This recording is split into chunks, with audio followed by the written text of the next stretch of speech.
So, ladies and gentlemen, over coffee now, the Honorable Yanti will be having conversations to seek a wide range of views on addressing the digital skills gap in ASEAN in our next session now on H.I.R.E.D, Brunei's legacy project on digital skills. The Honorable Yanti will be joining us with her guests after this video on H.I.R.E.D.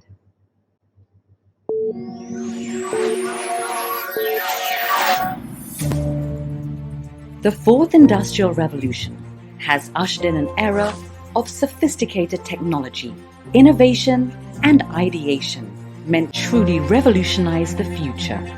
ASEAN should be a part of this revolution.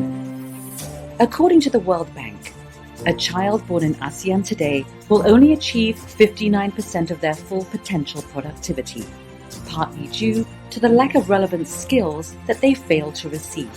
COVID-19 has caused more than 30 million people in ASEAN to become unemployed.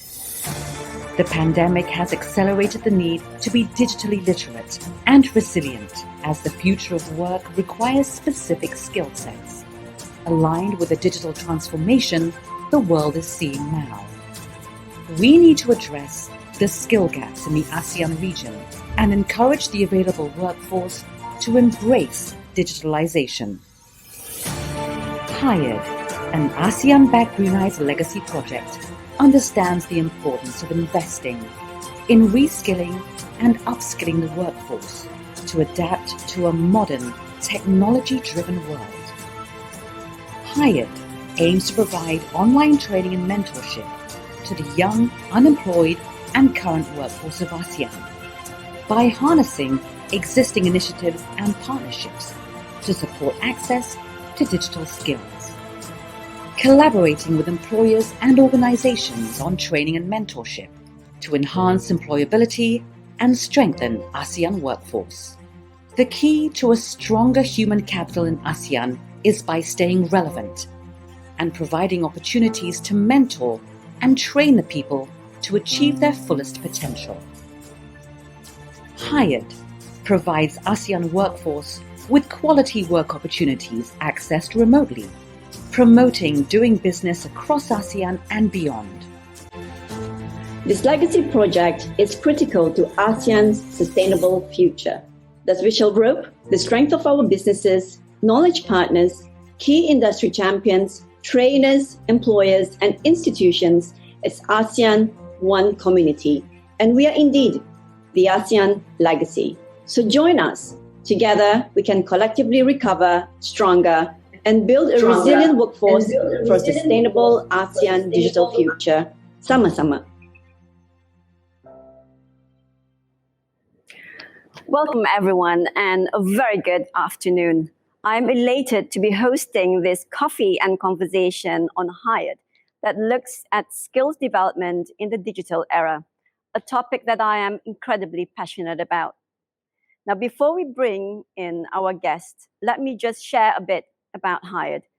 ASEAN Brunei Legacy Project H.I.R.E.D means harnessing impact with resilient employability digitally. It aims to provide digital training and mentorship to the young, unemployed, and current workforce of ASEAN to gain the right skills to become employable and relevant to today's industry. Now, today's format for this session is a little bit different. So there are 6 exciting guests lined up today joining me, and I will invite each guest to the stage one by one to hear this perspective on digital skills and explore what can be done. So grab your coffee, enjoy your lunch, sit back, relax, and enjoy the show. So my first guest is Natalie Black, awarded with Commander of the Order of the British Empire for Public Service, Her Majesty's Trade Commissioner for Asia Pacific based in Singapore, a good friend to Brunei and the ASEAN Business Advisory Council. So please join me in welcoming Natalie Black to the H.I.R.E.D Lounge.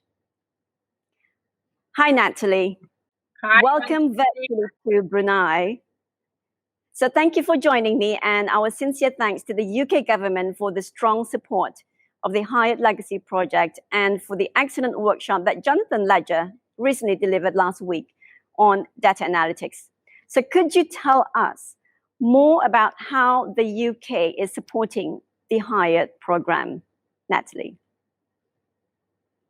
Yes, of course. And can I just start by saying it's wonderful to see you, and thank you so much for that very warm introduction.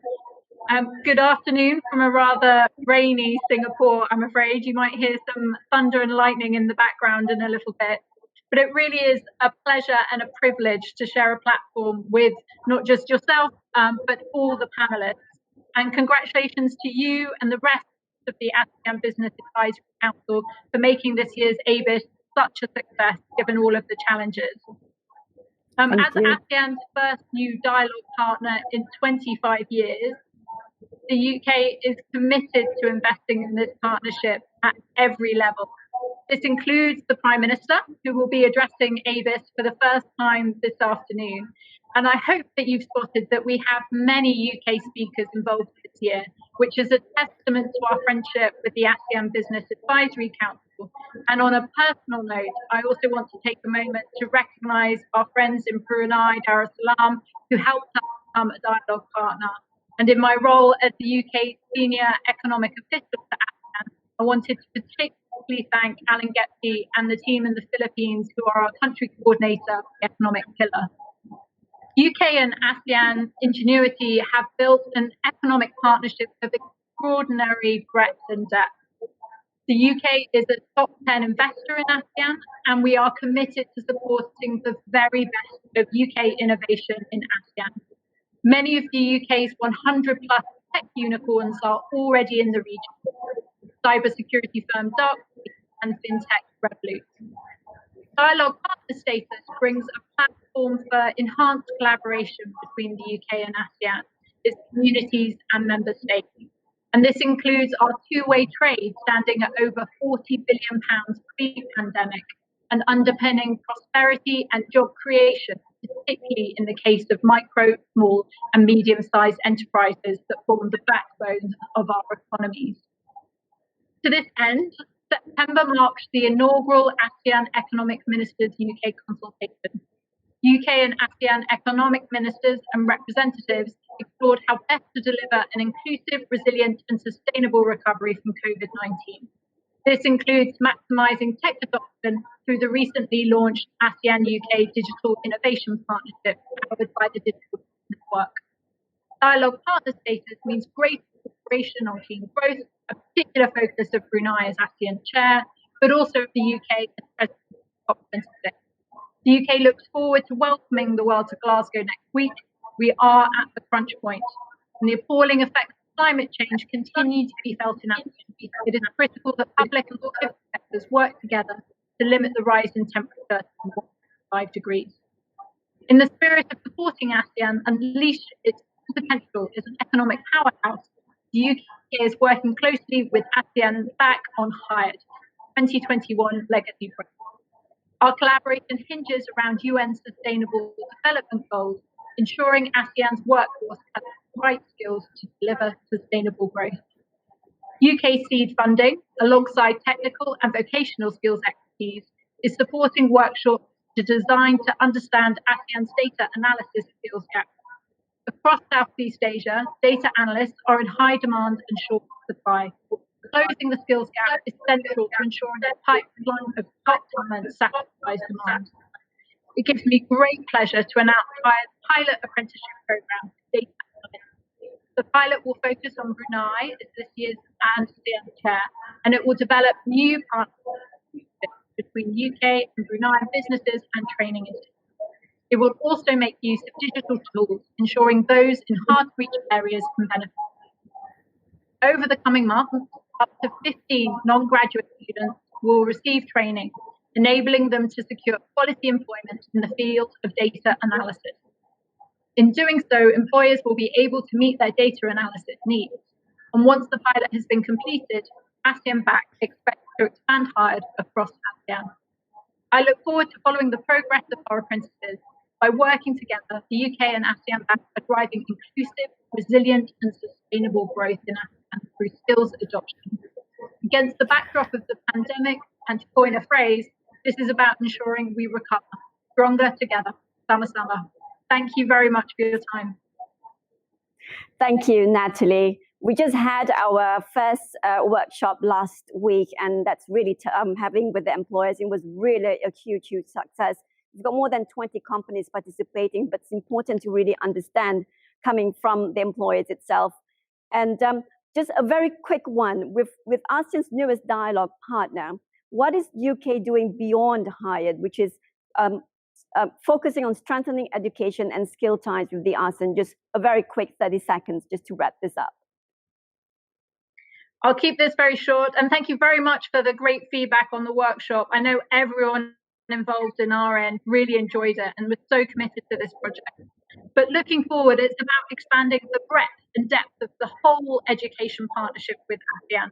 That includes everything that we're doing with the Southeast Asian Ministers of Education Organization, ASEAN TVET Council, and of course, H.I.R.E.D itself. We will continue to work very closely with our friends in the British Council, and we're excited about the collaboration options for the future. Thank you again. Thank you, Natalie, for joining us. And I look forward to meeting you in person when we can, and all the best. So next, we'll go to our second guest coming from the oil and gas industry. Let's welcome Mizan Adilia Muhammad Deli from the Brunei Liquefied Natural Gas. Thank you for joining us, Mizan. And you are the Human Resources and External Relations Manager at the Brunei Liquefied Natural Gas. And I understand that you are also just as passionate as me about the need to continuously enhance the workforce with the right skill set. So could you share with us how the industry is looking at digital transformation? And I know that BLNG has the oldest liquefied natural gas plant in the world at 52 years.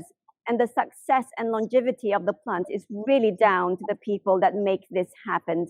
So how do you develop your staff based on the changing nature of your industry? To you, Mizan. Thank you. Bismillahirrahmanirrahim. Assalamualaikum. Good afternoon. So thank you, the Honorable Yanti Rahman, Chair of the ASEAN Business Advisory Council 2021. Distinguished guests, ladies and gentlemen. So this year's theme, Building Our Sustainable Digital Future, focus on how we can build back better and recover stronger together, sama-sama. So COVID-19 continues to impact lives and livelihoods across organizations in ASEAN, and Brunei LNG is no exception. So the pandemic has caused us to review our business strategies to achieve business goals and to ensure sustainability and continuity in contribution to the nation. Today, digital technologies are transforming BLNG's business. Digitalization plays a significant role in improving the efficiency of how we process our energy or gas and how it is consumed by our customers. Over time, we'll generate more value from new business models that digitalization makes possible. Although digitalization is not new, the technology has become cheaper and faster, and the amount of data and connectivity is increasingly exponentially, which makes application of digital technologies ready to deliver at an affordable cost. So what is key here is for people capability to advance and develop side by side. At BLNG, people are key to our success, and that is why the culture of a learner mindset is nurtured in our company. It is so important that our people feel it is psychologically safe to learn and grow, which means asking questions and making mistakes, coupled with retraining, coaching, as well as competence development and assurance mechanisms. We make sure the digital gap is closed faster. So our development programs do not discriminate between age or gender. So make sure everyone has access to the tools they need to succeed, because their success is our success. So with this realization of the importance of digitalization to deliver value to the bottom line, BLNG is on its digital journey where we are embracing digitalization by actively working in data and people foundations. What is key is to take time to fix the foundational issues and reap the benefits rather than live with the problems and compromise with patchwork solutions. So we have set the scene and prioritized business opportunities. We built the foundation focus on business opportunities. Digital transformation staircase is in place with an overview of the steps required to progress to the next level, with relevant proof points for each level and tips to progress to next maturity level. And here we are not talking just about the technology, but also the people. And again, it is important that setting the scene includes the culture of a learner mindset and lifelong learning. It is not a choice. It is the way to maintain relevance in a rapidly changing world and also employability. So in January this year, we created the transformation function to drive the business culture change, which includes a digital core team. We believe in building in-house capability, fostering them, utilizing it, and providing the right environment, encourage experimentation and accept failure. We also see the need to balance in bringing in external capabilities and mindset. This is to help grow the local competencies and capabilities. The culture of having learner mindset I shared earlier is really important because we need to stay curious and be okay with being wrong. So leadership, mindset, and ways of working are the heart of the success. Our role is to develop leadership who understand digital and the value, drive an adaptive culture, and implement agile ways of working. So these leaders are to role model and build digital literacy. We generate the pool by leveraging the enthusiasm in the organization and position digital as an enabler through digital for leaders and hackathons. So we call them the digital ninjas. So we have a digitalization curriculum that is available to all staff, and we are promoting digital ways of working amongst our staff. These are just some ways we are supporting the business by supporting our people. Right. A very quick question, Mies, and I know this question is as important as I do find that digital skills are easier for the younger generation to adopt. So how do you get your staff that are much older, let's say within the 40s to 30s, I have to admit, I am in that range as well, but who can be quite set in their ways to embrace change and lifelong learning? So if you can actually just share with us a very quick one. Thanks, Nizan. So I think, I am in this age space as well. I can relate to that. So about 38% of BLNG staff are in this age bracket. So the industry is always facing change. Our people understand that to deliver the business, we need to adapt. So the culture of a learner mindset of leading from front in terms of role modeling, adaptive behavior, and being agile. This is how we do business. To remain relevant, we need to embrace lifelong learning. And coming from the energy industry, where new innovations are part of the DNA of the business, it is easier for our workforce to embrace change that will benefit the business. So formally, training is in place for BLNG employees to embrace digitalization to ensure we stay relevant and providing opportunities to train the employees to achieve their fullest potential through digital transformation and strategy workshops and other relevant trainings. Via our Shell... Thank you so much, Mizan. So you want to add up a little bit? Yes, please. Yes, I do. So BLNG is it is a journey for BLNG to achieve the BLNG ambition to excel and master the art of digitalization and to be the example in the industry in reaping the benefits. I think key is ensuring the BLNG workforce is part of the journey and to extend the opportunity to be part of the digital journey to also local clients and businesses. Thank you, Your Honorable. Thank you so much for joining us, and I hope you enjoy the rest of the summit. Now let's move to our third guest of the day, and please join me in welcoming Ingo Imhoff, Program Director for the Regional Corporation in Tibet, GIZ. Ingo, it is so good to see you again, and a very welcome to Brunei. You're the Program Director for Regional Corporation in Technical Education and Training Tibet by the German government. And the German government has been a partner for the reform of for technical education in ASEAN countries for many years. And German companies today play an important role in upgrading capacity building in the region for Industry 4.0. And certainly skills requirements are changing in many industries.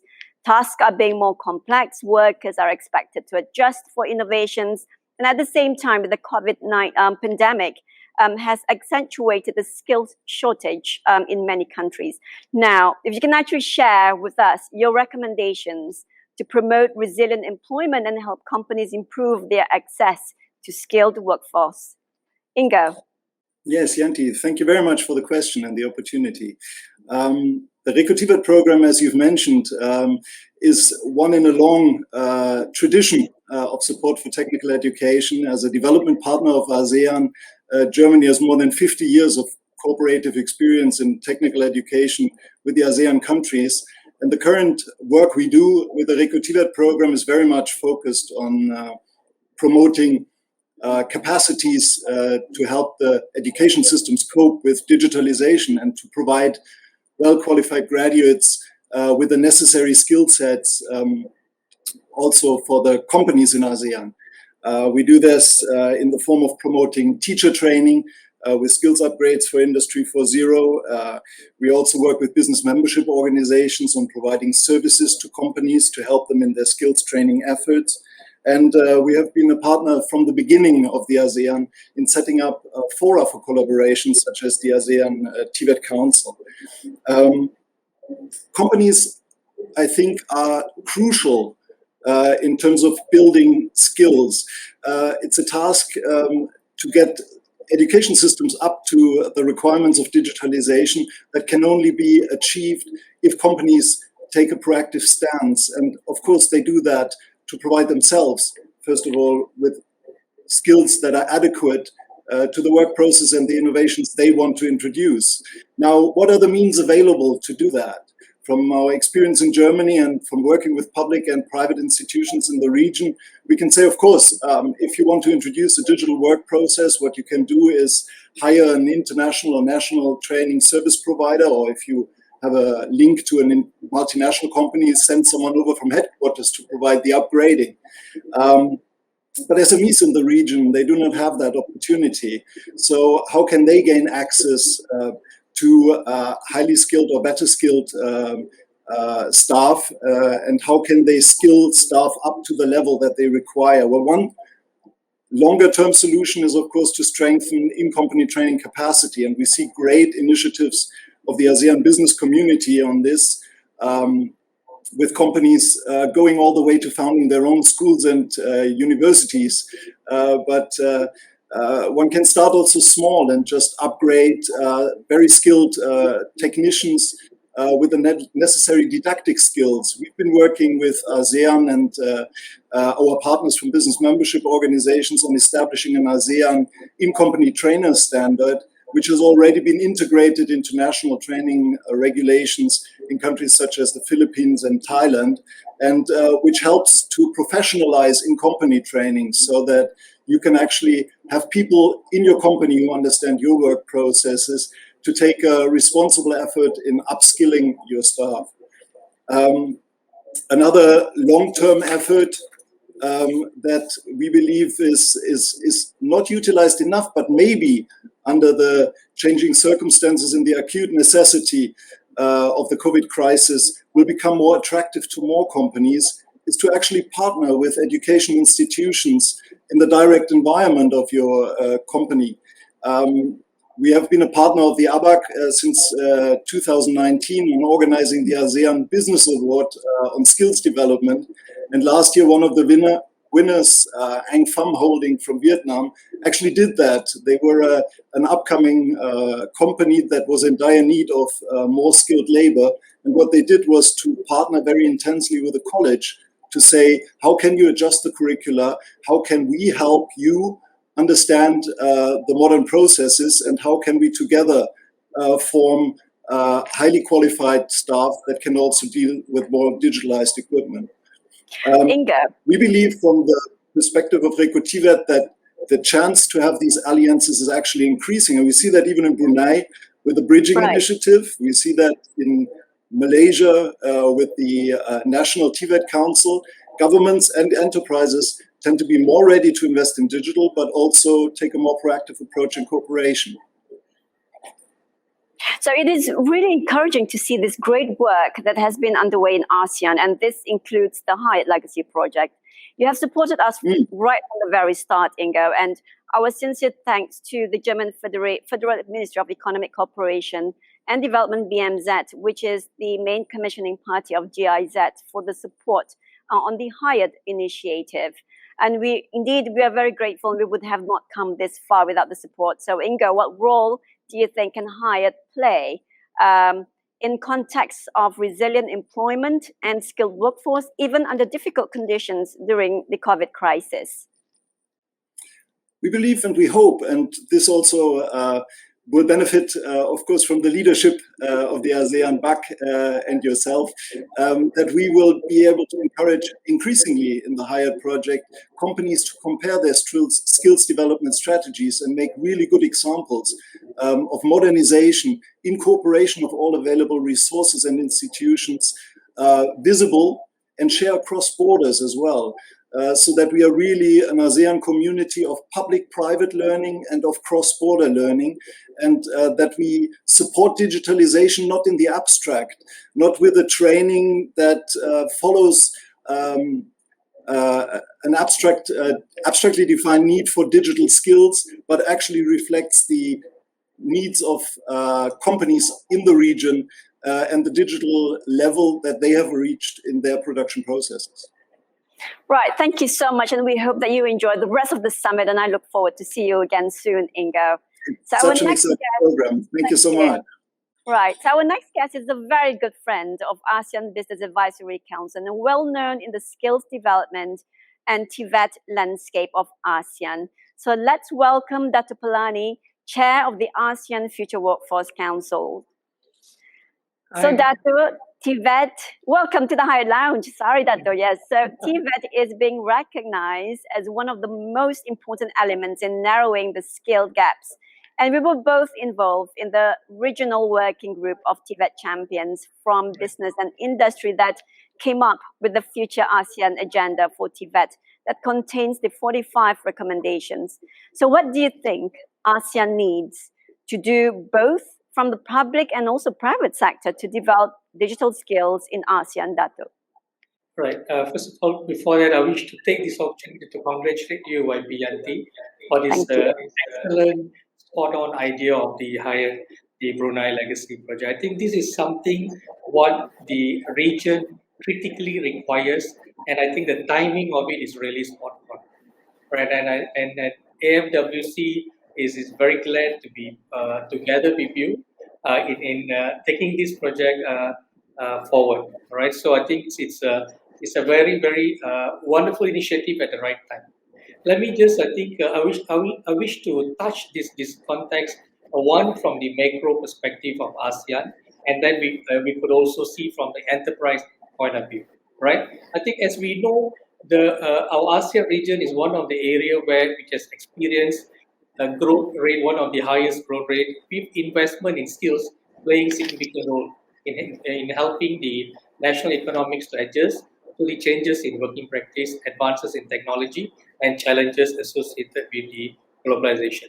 And I think the WEF Forum 2020 indicated that 42% of core skill may require a transformation by 2022. And with the impact of fourth industrial revolution, we probably need to reskill more than 1 billion people by 2030. So that itself a statistic that narrates the importance of the skill transformation, and the impact of digital skill is going to be one of the main factors to drive this. I think the COVID pandemic has given all of us a new perspective in looking at these challenges. Traditionally, we always view skill as something that is hard and something that you got to really go on face to face. But I think the changes, the economic changes, the circumstances has now brought a bit more a broader perspective on this. But I think all of us would say, in terms of skill gap within this region, there is generally a mismatch between the skill acquisition and business needs in the region. I think that this is one of the acceptable phenomena, right? All of us are very much into it. So skill development of the labor force requires an enabling environment so that the provision of skill is balanced with the provision of opportunities to use these skills, right? So in this context, digital skill is going to be the real game changer in enabling this, because the skill development should be also integrated with employment promotion for both the formal and informal private sector. So in particular, the cooperation in developing an enabling environment for micro and small enterprises is of critical importance. Because generally this region, majority of the business are actually micro and small enterprises. And there is a genuine need for us to approach the skill from a digital perspective, because that will ensure a broader and a bigger number of people could be assisted in getting the skill. It doesn't matter whether they are formal or informal environment, right? In order to get this utilization and also the skill to be properly done, there is a very important need to place the industrial policy. The government need to look into placing the industrial policy that targets growth in sectors that have employment potential. So once an industrial policy is placed, it's easier for the government as well as the private sector to synergize the need of the demand and then supply. And but having said that, in reality, we all are from business perspective, and we know it's easier said than done. I think it's a huge task in identifying the real balance between the demand and supply. Right. So this is one area where the outcome can only be achieved when there is a structured, integrated approach between the policymakers, the government, and the private sector. Right? Because the technology advancement is driven by the private sector, and the government provides the platform for the advancement of the technology. So this synergy is very important, because digitalizing skill also covers a few important critical areas that we need to look at. As number one, there's a need to raise the scale of the training delivered, right? The scale. Number two, as the relevance of the training to the demands of the private sector, the suitability of the training for emerging category of workers, such as women, and the certification of training where possible. That is to look into the quality, right? So the decision to expand the provision skill must take into account the capacity and the potential capacity of the public and private sector. So these would be the areas that we need to look at from the macro perspective.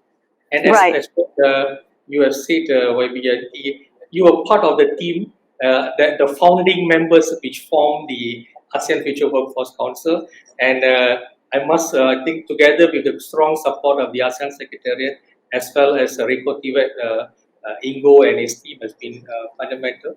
The 45 recommendations that we have put forward, which has been clustered to 9 core areas, actually truly identify some of the areas that we could look at. And one of the agenda that has been identified would be is to create an international platform where both the public and private players could actually come on a common platform where the availability of the skill, the requirement, and the mismatch could be addressed in a more digital manner across the region. And therefore, we could transform the skill pool from a country base to a region base. And that will really be a good game changer for us. Absolutely, Datu. I mean, that's the whole idea when the team actually come up with the 45 recommendations, and we work very closely with the ASEAN Tibet Council as well. So if I can actually just bring you in a little bit with regards to how employers can actually help their staff with the digital transition, because all this needs to be, everybody needs to actually give the input. So what do we need? And in terms of being mindful, the future of work is ensuring a future-ready workforce. So how can employees help their staff in this? Okay, all right. Spot. Thank you. Very good question. I think that probably put in the right perspective, because we always feel the government need to do something. But the way I look at this issue, this involves not only the government, the employer, but actually the workforce. It's a tripartite formula in order for us to get this agenda to move forward structurally, right? So from the employer perspective, I think we must acknowledge digitalization of workplace processes, and also the technology advancement is actually a combination factor which could only be successful when the human factors are actually the human resources, the people are well trained to adapt, to accelerate, and to bring in the transition.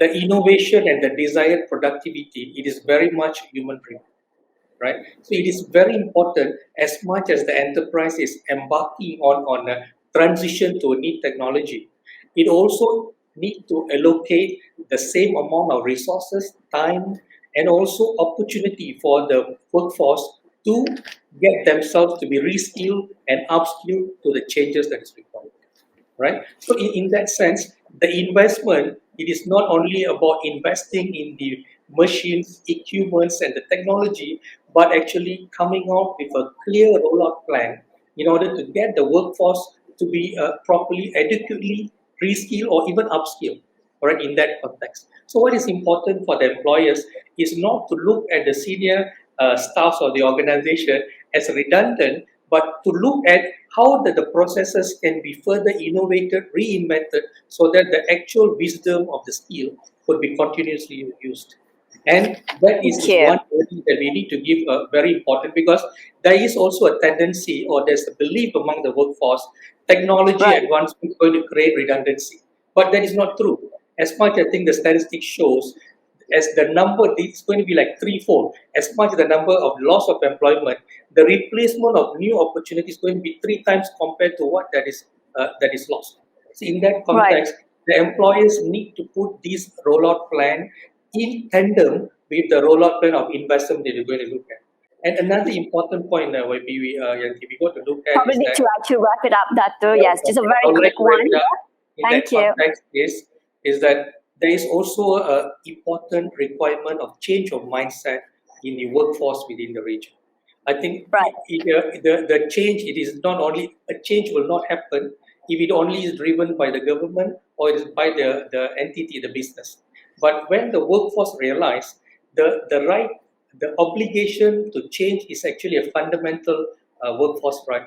And in order, when they change their mindset and they embark on the new skills, the upskills, and the digitalization, then it's going to be a success. So it requires a combination effort of all.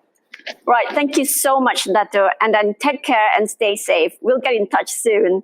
So I have guests coming from Singapore, Brunei, Hanoi, Kuala Lumpur. So we actually have Noraini Sulaiman, who is the Deputy Managing Director from the Brunei's largest bank, Bank Islam Brunei Darussalam. So Ajahn Noraini, who is the Deputy Managing Director, for BIBD.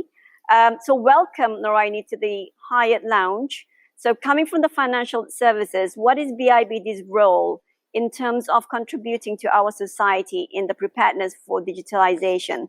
As you can actually see, H.I.R.E.D focuses on reskilling and upskilling. So is there a program within BIBD where the employers undertake training? Ajahn Noraini. All right. Thank you, YB Yanti, and it's a pleasure to be here. So before I outline, there's a number of things that we do in terms of preparedness for digitalization. Let me just outline to you some of the things we do from a staff perspective, and also playing a role to actually influence digitalization and also preparedness to the society. So of course, the whole process is started and is still currently ongoing as we see this as a journey with our own staff. We have actually created a transformation group when we started the journey to transform. And within that transformation group, we have created a digital academy, which is tasked basically to our HR side to train our workforce, and also, of course, to upskill and reskill. Jobs now, of course, what used to be done by manual, our staff may well be performed by digital steps. So depends on what the job and where you are in the journey. So for example, those in the IT side actually have a lot of things going, especially with the advent of very fast changing technology. They have to change different things at different times just to keep up and to remain relevant, and also to provide financial services, which is very efficient. And of course, we also have to ensure that those not only with working with technology, but those who actually harness what technology provides to actually provide decisioning on a fast-paced basis. We have been providing digital services to our BIBD through our BIBD Next Gen application, and there are a number of upgrades in the pipeline for customers of all segments to access our array of products and services. But to help accelerate the process of adopting digital services and taking into mind the different age groups that we have from a customer segment, we have personnel placed in our branches. We call them the digital customer service ambassadors, who will assist clients in familiarizing and ultimately ensuring clients do transact digitally through our mobile banking applications. So they are sometimes placed at the queues that we have in branches, and the friendly faces that would help and get them to embrace them. On the society front, and through our CSR activities, we are actually incorporating a lot of digital experiences as best we can in different areas. We've got different programs going. Most notable one for me to mention here, one of them is ALAF, which is the advocating of lifelong learning for an aspiring future. So this particular program is actually for underprivileged students, where we help them with their education. So what we have done, of course, whilst the pandemic has been here, one of the first challenges was actually to get the digital gadgets for them to continue online learning. And there was, of course, a scuffle in terms of getting the digital gadgets ready. So this will ensure that they can still stay connected and study and not get their education halted because of no longer is the face-to-face learning happening in school. We have also exposed them to different types of the technology, the coding, building drones, basically some virtual reality, what goes on behind that, gamification of their online learning, and others, which we hope give them an insight into what technology can actually do in terms of their studying and also life in future. We also have a SEED program, which is the Social Entrepreneurial Empowerment and Development Scheme. So what we've done is basically, for the time being, give priority to the ladies out there to get themselves kickstart and started. So, and also transforming the skills that they have into something which can be a business to them. So basically, we've got them to digitalize payments. In terms of maybe selling products which they can produce. Also teach them to use the social media to become a marketing tool. And also onboarding onto e-commerce platforms such as a Community for Brunei. So Community for Brunei is also a collaborative effort which we have done in terms of bringing inclusivity to the digital platform for all walks of life, cottage businesses, informal sector. So we found that when the pandemic was at its height, this platform was needed to ensure that the livelihood of certain people, as I mentioned, is still there and they can actually still earn a living. And they were onboarded via our online payments, BIBD Quick Pay, so that accessibility and mobility was there. So that's some of the things that we have done, YB. No, thank you so much, Naraini, because it's really interesting to actually see a lot of amazing work that actually has been done by BIBD. So you mentioned about ALAF, that's for the children. You mentioned about the SEEDs as well, that's for the single moms. And you mentioned about the community. And this is what it is about helping communities and those in the underprivileged on even with the digitalization. And we do hope that H.I.R.E.D can actually collaborate with BIBD on this really magnificent journey BIBD is currently doing. So that's basically, thank you so much, Naraini, for sharing with us. And I'm going to go back to our previous speakers as well. So Dhruv, I hope you can actually hear me. Hi, Yanti, can you hear me now? Thank you. Thank you so much. Yes, please go ahead. Right. Good afternoon. I'm so sorry about the technical hitch. Don't know what happened there, but hey, this is IT and technical, so you can't do anything without it. So just to give a little bit of background of NISA, we are 25 years old. We've been working in the field of educating young people who are out of school, marginalized through various issues, and we've been getting them outcomes. These are the children who are basically supposed to do nothing but getting back into education. Been doing that very, very successfully. In the region, we've been out there now for 3 years. Within 3 years, we have invested heavily within the region. We are now starting from east from Japan. We are now in Vietnam. We got a big setup in Vietnam, and as you know, Yanti, that we are very much committed to Brunei, and we got a lovely setup in Brunei, which does the teachers and trains teachers from all around the region. We're in Vietnam, in Philippines, Thailand, Malaysia, Singapore, Bangladesh. So we have really invested heavily in the region. And one of the things, our objective is to bring education and using technology to the groups which will not get education as normal. And that doesn't mean that it's normal education, but also means that, international qualification like Cambridge or NOCN, or certification for skills. One of the things which for me in the region has been very, very important is that how can we make an impact, right? We have a region which is very, very young, which has got a lot of youth, but also the major challenges we face is the mother tongue literacy and numeracy, and also the geography of our region in the Asia is very much,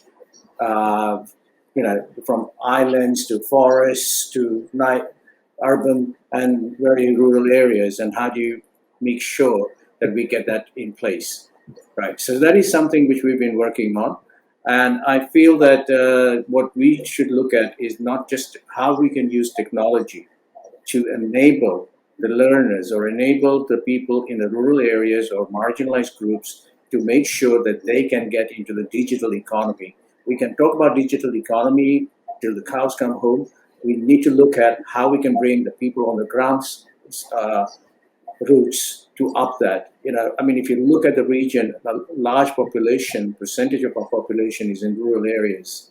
And it depends how we can get to that and how can we use the digital platforms to enhance their livelihoods and bring them what I would call formal into informal into formal qualifications. Because that's what's going to bring the poverty out, and that's what's going to get our SDG 2030s and make sure that we don't have any of our population left behind. So for me, this is a very, very important thing, and I have been very looking at how we've been successful in the UK, and we are bringing that out in the region using the technology and a blended approach rather than saying digital technology will solve all the problems. It's getting that blend right is what we are looking at doing.